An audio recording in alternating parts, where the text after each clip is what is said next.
First of all, when were you born? 1900. Where?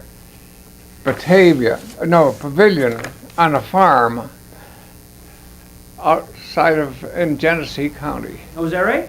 And Pavilion, New York.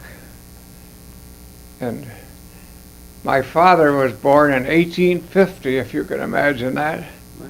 Well, it was 1912, and he was running for office, and he was in a great big car up in the back seat. And my father lifted me up, and I shook hands with Teddy Roosevelt. When I finished school, it was 1918, and in 1918, if you didn't go into the service, the war was still on. You went to what was known as the SATC, Student Army Training Corps, and I went into that. And two of our dormitories were converted into barracks, and we had a lieutenant, Army lieutenant from the South in each one of them, and we went through the fundamental training for soldiers. I'll never forget the bayonet practice, because this lieutenant was up on the stage. You got to make a terrible face. In 1946, we lost a 15-year-old daughter who was killed in an automobile accident. She was the only one that was hurt. They were going to an Easter sunrise service, and up in the hills back of Canandaigua. And after that, my wife Faith didn't like, there were 6 in the car, and my daughter was the only one that was really hurt. So she used to see these other children, and that was what got us to look for another job. And in 1948, 2 years later, we came to Jamestown, and that's where we've been ever since. The old National Chautauqua County Bank, and they were looking the present for someone to take over, and then Marine Midland bought us in '51, and I was president of the bank and stayed on as president until 1969, when I retired. In 1915, he sold to Carnation Company and took stock in return, and told his daughters never to sell the stock.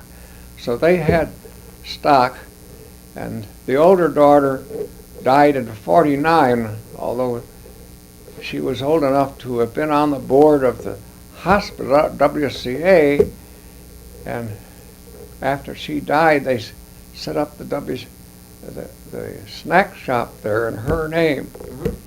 Yes, Gebby Foundation was started in '64. Russell Rogerson was our attorney. Rogerson had been president of the Gebby Foundation the first few years. It was '69 that I became president, and I was president from then on. 1976, the Gebby Foundation had provided funds for the Audubon Society house down there. The first building was ever built there, and long before the big building was built. And they called it the Roger Tory Peterson Building, and he came, and right at that time, he had just had his 3rd marriage. He married Virginia, but she was very good to him and took good care of him, and right up until his death.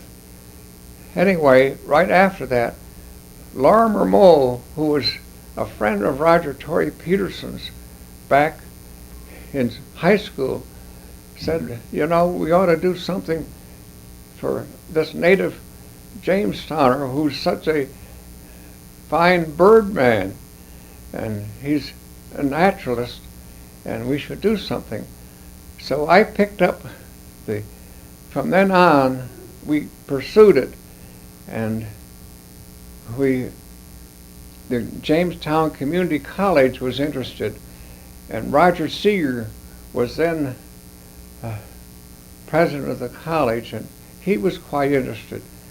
But there were some questions to whether or not Roger Peterson would really give his money to this organization that might be set up locally. He wanted it to go to Cornell or to Yale, but it would be lost down there. But anyway, I went to the community college, and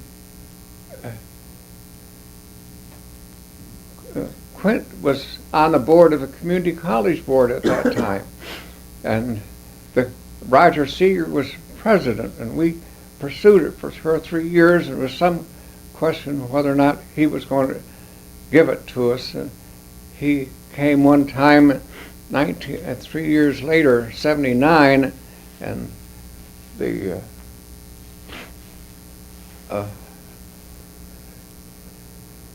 he had his attorney, and was really a question of whether or not he was going to do anything about it. But at that time, there was a law being passed by Congress, and our Republican Congressman, Barber Conable, we spoke to him, and he got a little clause put in that bill that if a artist gave his works to a foundation, he could still retain the royalties. And on the strength of that, I think Roger finally came through. But it was years later. That was in '79, and it wasn't until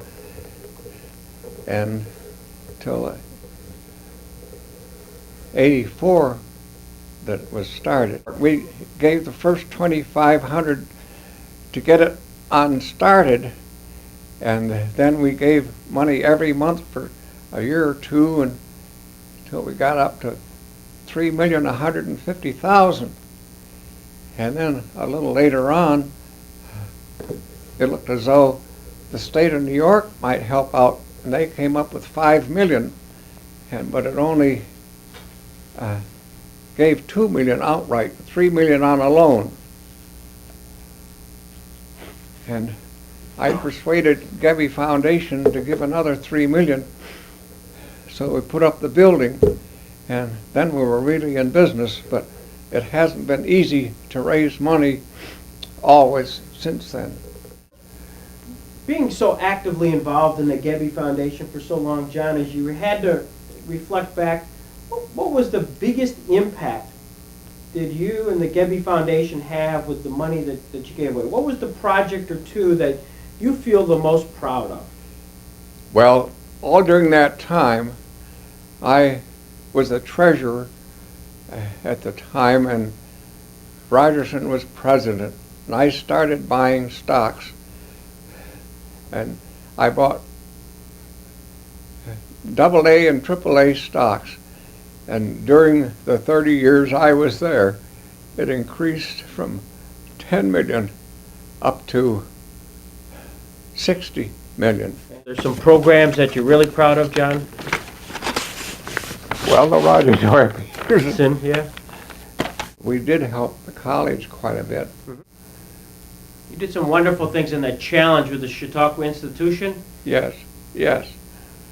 And we've always done a lot for that because Mrs. Bellinger, as I said before, helped save it back. And I was on the board for 20 years, I guess.